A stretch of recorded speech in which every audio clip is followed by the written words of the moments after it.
Africa sailed through another fantastic victory and silenced the Antigua crowd to knock out the mighty Windies. 7 on 7. These men are on a roll.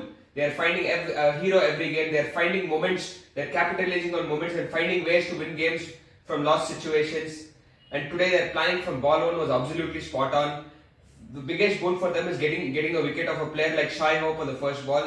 Someone who's technically the best player for West Indies. Someone who had to play long innings against this tough South African attack, and getting him the first ball was their biggest blessing. And the planning of Aiden Markram to Nicholas Pooran was absolutely spectacular. He took the gamble of bringing himself in the second over. He knew with the off spinner with the ball turning away, Nicholas Pooran will take him on that shorter boundary, and that paid to good effect. And as planned, he got caught there at extra cover. That was fantastic planning, fantastic from Markram, and to get the big wicket.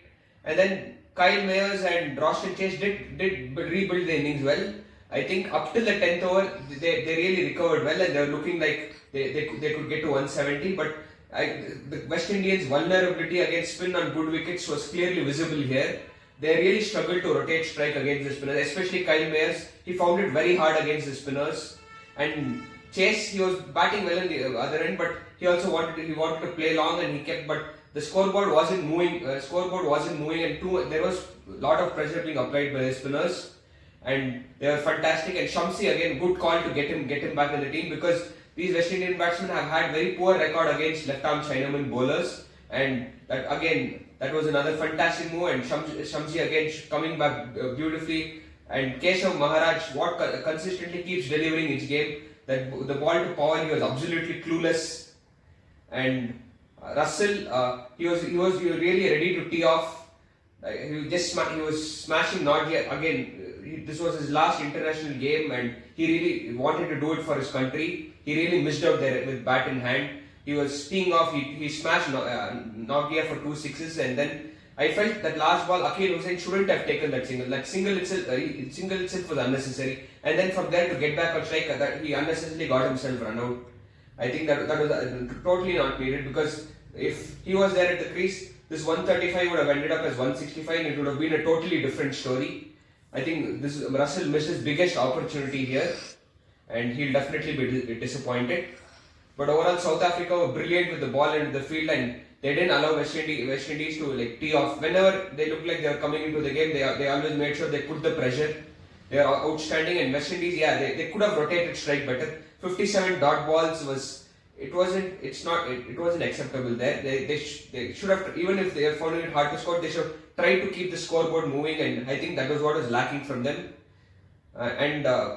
Coming to South Africa with the bat, they did start well. I think Quinton de Kock was looking to tee off, but again I felt this time he should have let his ego down, and he shouldn't have thrown away his wicket. I think he just threw away his wicket there.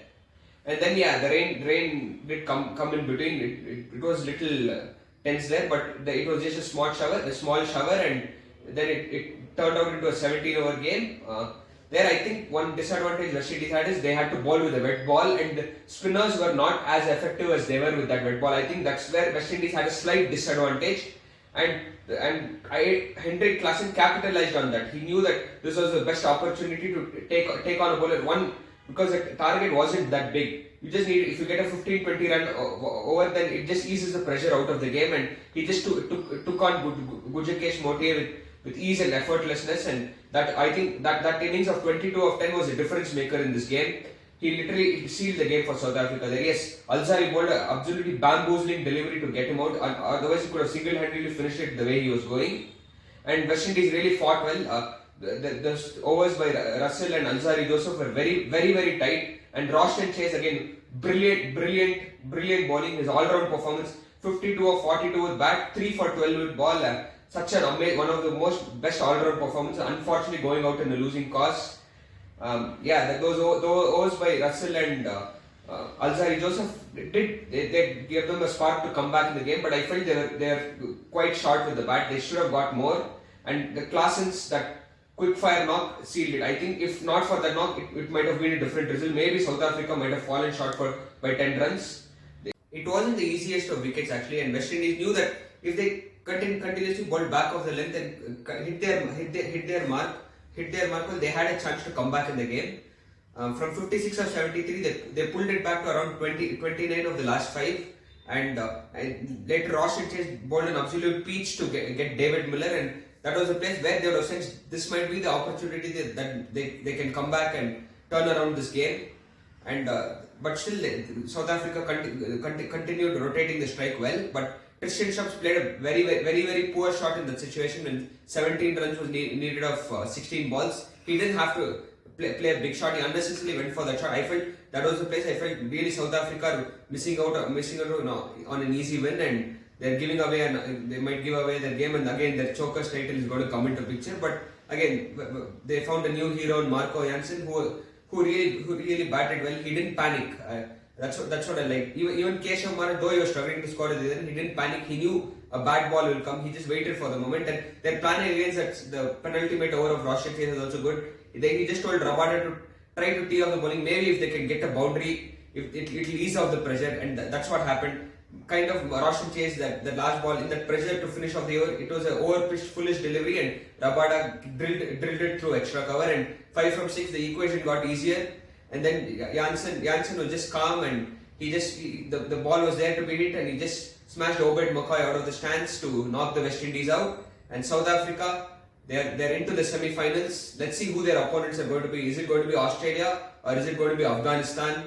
So mostly the way it's going, India would finish top and England finishing second. So it will be India versus England, the second semi-final. The first semi-final, South Africa will be waiting to see who their opponents will be. I feel this is their best opportunity to win a title, and winning 7 out of 7 games is not a joke. People will say they're just getting lucky. I say they've found ways to win. This is what you need to win a championship. You need to, from tough situations, recovering from tough situations is the challenge. To recover from tough situations is what is winning, and South Africa are doing that brilliantly so far, and they are in momentum, and this is their best opportunity. Let's see how it goes for them.